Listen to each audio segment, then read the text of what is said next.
Welcome to the ultimate guide to 10x better sleep, where you'll discover the secrets to transforming your sleep and waking up feeling refreshed, revitalized, and ready to take on the day.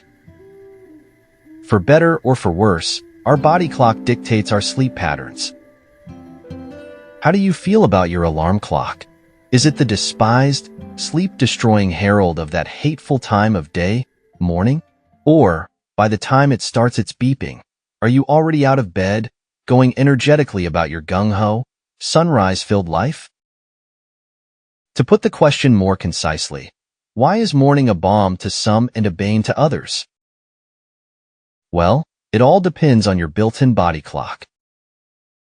Nestled deep in the folds of your brain is a primeval timepiece, an internal clock that ticks out your body's personal circadian rhythm, a 24-hour cycle that, regardless of morning alarms and evening appointments, your body is naturally inclined to follow. Your circadian rhythm dictates a great number of things. It's what guides your body's desire for sleep, or the opposite of sleep. It's what makes you want food or drink at certain times. It's even responsible, to an extent, for moodiness and emotional ups and downs, as well as your metabolic rate. But here's the thing. Circadian rhythms vary from person to person, a fact that causes a large chunk of the population both to hate alarm clocks and to suffer from health complications.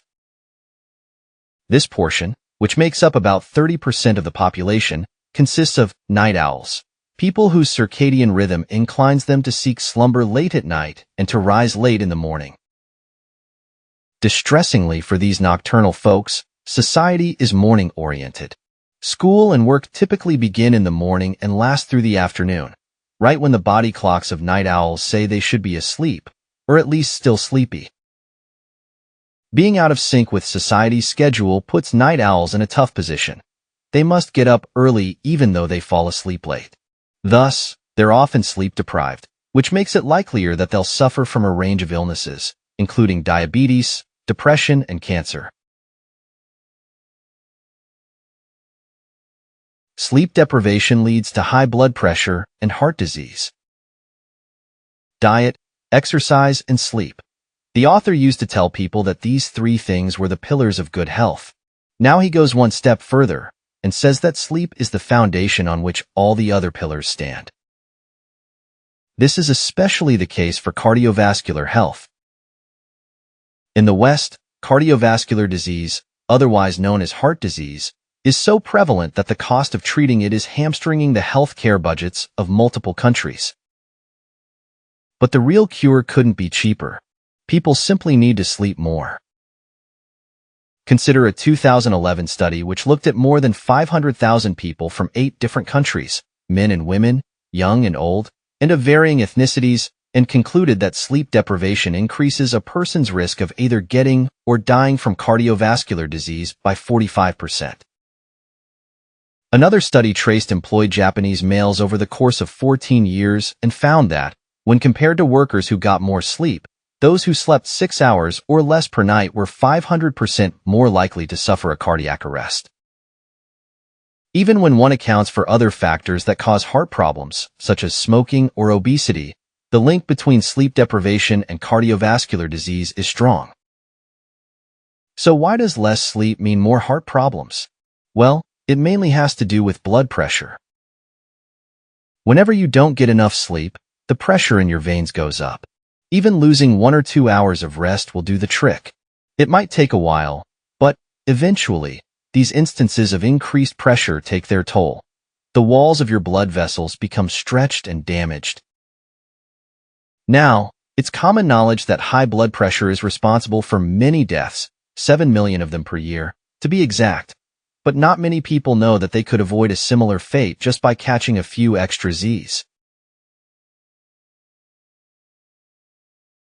Every animal needs sleep, but they don't all need the same kind of sleep or the same amount of it. Did you know that sharks never close their eyes? These killers of the deep literally get no shut-eye whatsoever. But that doesn't mean that, as was long believed, they don't sleep. They simply have no eyelids. In fact, we have yet to discover an animal that doesn't need sleep. And, although the need for sleep is universal, the amount needed varies wildly. Elephants, for example, require roughly 4 hours of sleep per day. Big cats, on the other hand, such as lions and tigers, need more than 3 times that amount, about 15 hours. We humans, as you doubtless know, should sleep for about 8 hours per day. And the world's most accomplished sleeper, the brown bat, clocks so much sleep time that its waking day lasts only 5 hours. Why do some animals need so much sleep and others so little? We have no idea. Species' snooze habits aren't governed by size or diet. It doesn't matter whether they're nocturnal or diurnal. Even trying to generalize by order doesn't work. For instance, squirrels and degus both belong to the animal order Rodentia, but degus need 7.7 hours of sleep, and squirrels need more than twice that. As if these differences weren't baffling enough, different animal species also engage in different kinds of sleep. For example, research shows that only 2 classes of animals experience rapid eye movement, REM, sleep, mammals and birds. During the REM stage, the sleeping bird or mammal dreams, and to prevent its acting out those dreams, its entire body becomes paralyzed. But all other animal classes, reptiles, fish, insects, and so on, and never enter this stage of sleep. In short, your cat probably dreams, but your pet boa constrictor certainly doesn't. There's one exception to this rule. It seems that whales and dolphins and other aquatic mammals don't enter REM sleep either. This is probably because were these animals to experience the attendant paralysis, they would drown. Driving drowsy is equally as dangerous as driving drunk. People do crazy things for fame, and a long list of these wild feats can be found in the Guinness Book of World Records. However, some categories that the book used to monitor either proved so dangerous or so reprehensible that they're no longer recorded. One of those categories? Sleep deprivation. Depriving yourself of sleep is certainly bad for you personally, but it can also make you a threat to society, especially if you regularly operate a motor vehicle. All it takes is getting less than 7 hours of sleep per night, and your chances of becoming involved in an accident increase appreciably. But that's not a whole lot of sleep loss, right? True. However, it's enough to make your body try to catch up on rest by entering a microsleep, a bout of sleep that lasts only a handful of seconds. A microsleep only differs from normal sleep in duration. So, during those moments of microsleep, you have no control of your motor functions, which means you're no longer doing what you should do when behind the wheel, attending to the task of driving. Even if your speed is relatively low, say 30 miles per hour, it only takes 2 seconds for your car to drift into the next lane. So a 2-second microsleep is more than sufficient to cause a major accident. But sleeping while driving isn't the only danger of sleep deprivation. In fact, driving while drowsy is as dangerous as driving while drunk. Just consider this Australian study. Researchers split participants into 2 groups. The members of one group were given enough alcohol to make them legally drunk, so, until their blood alcohol concentration barely exceeded 0.05. The members of the other group were deprived of sleep for a night. The findings? Well, the sleep-deprived participants, after going without sleep for 19 hours, were given a concentration test, and they did as poorly on it as the drunk group. Keep this in mind next time you're out late. You may not have had a drop to drink, but driving drowsy is comparably irresponsible. Sleepwalking kills, and it's not caused by dreaming. One night in 1987, a Canadian man named Kenneth Parks walked to his car, shoeless, and drove 14 miles to the house of his wife's parents. He then entered the house, took a knife from the kitchen, and stabbed his mother-in-law to death. While driving back home, Parks had what must have been a terrible experience. He woke up. Yes, Parks committed murder while completely asleep, and it's cases such as his that prompt the author to assert that few other medical fields come with as surprising a range of disorders as sleep studies. It's a bold claim, but it seems less outrageous when you consider homicidal sleepwalkers such as Parks. Parks had a history of sleepwalking, so when he woke up in his car with his hands covered in blood, he wasn't as surprised as a non-sleepwalker might have been. He immediately drove to the local police station and informed the officers on duty that he thought he might have killed someone, though he had no idea who. Parks was charged with murder, but when the jury found out about his history of sleepwalking, they acquitted him. Now, we should mention that most sleepwalking is harmless, and that Parks's case is certainly an outlier. It should also be noted that people probably aren't dreaming while sleepwalking.